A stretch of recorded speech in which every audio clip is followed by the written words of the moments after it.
Assalamualaikum warahmatullahi wabarakatuh. Kami dari kelompok 4 akan membahas materi mengenai database dan lisensi software.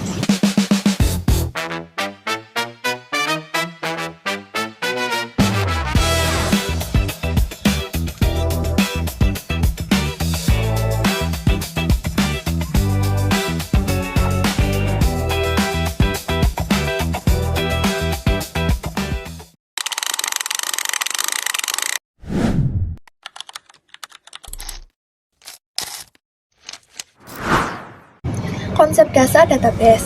Pengertian database adalah koleksi data terstruktur dan disimpan secara elektronik, memungkinkan pengguna untuk mengelola dan mengakses informasi dengan mudah.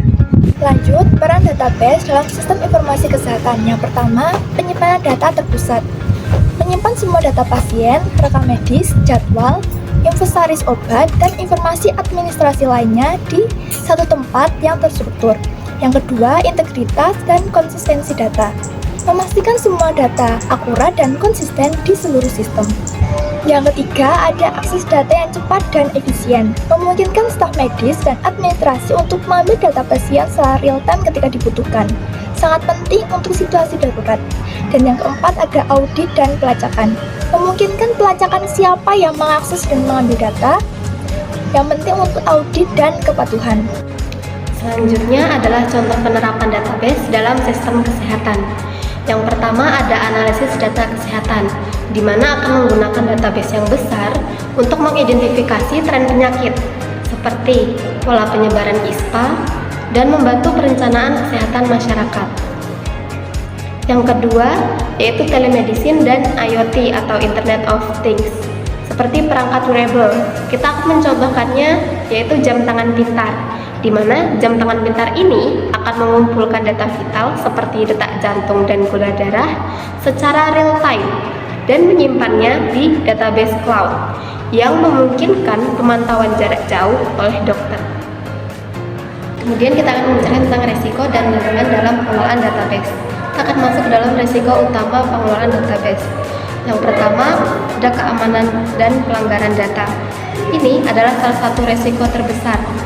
Ancamannya meliputi serangan cyber serta ancaman dari dalam atau insider threats.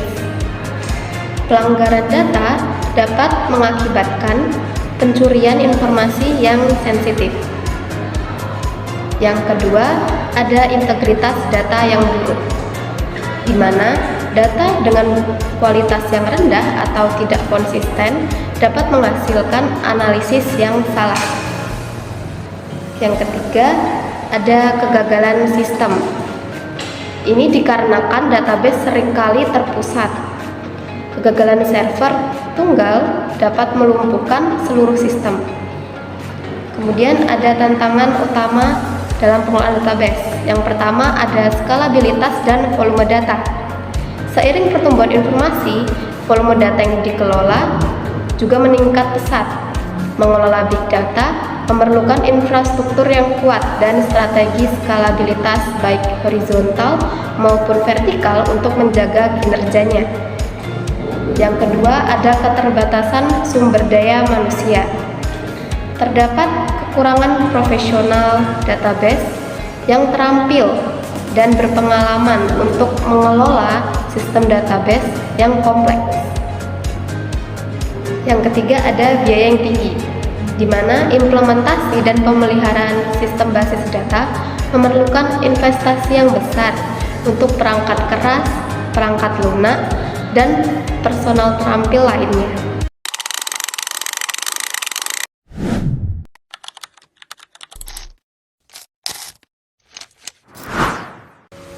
Selanjutnya adalah pengertian dari lisensi software, yang merupakan perjanjian hukum antara pengembangan dan penguasa yang memberikan izin terbatas untuk menggunakan, menginstal dan mendistribusikan perangkat lunak dengan syarat dan ketentuan tertentu.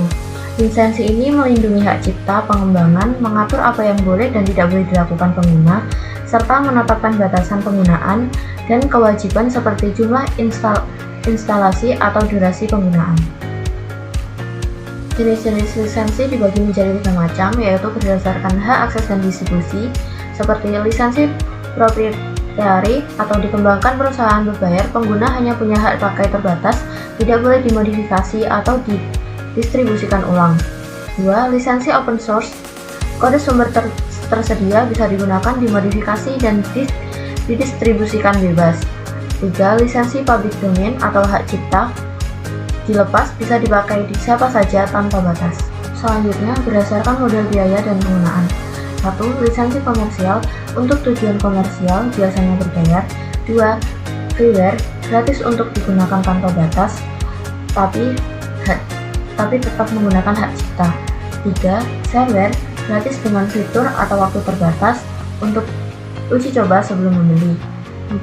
Trial atau uji coba, gratis dalam periode waktu tertentu.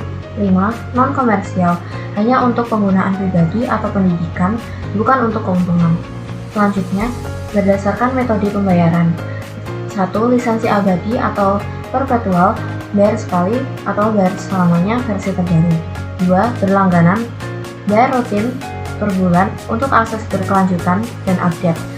3. Berbasis penggunaan, bayar sesuai pemakaian, semisal per jam atau per data. 4. Lisensi mengambang atau floating, sekumpulan lisensi untuk dipakai bersama oleh banyak pengguna secara bersamaan. Pentingnya lisensi dalam penggunaan aplikasi kesehatan. Lisensi sangat penting dalam aplikasi kesehatan untuk jaminan legalitas, perlindungan data pasien atau privasi, memastikan kualitas dan keamanan layanan, serta mendorong inovasi dengan melindungi hak kekayaan intelektual pengembang, menghindari sanksi hukum, dan membangun kepercayaan pengguna. Contoh pelanggaran lisensi dan dampaknya. Contoh pelanggaran lisensi yang pertama, pembajakan atau penggandaan tanpa izin, mencetak ulang buku, mendistribusikan film atau musik ilegal, membuat salinan software tanpa lisensi. Yang kedua, merek dagang atau logo, menggunakan nama atau logo mirip merek terkenal, contoh logo Milkita versus Yupi, kasus Louis Vuitton palsu.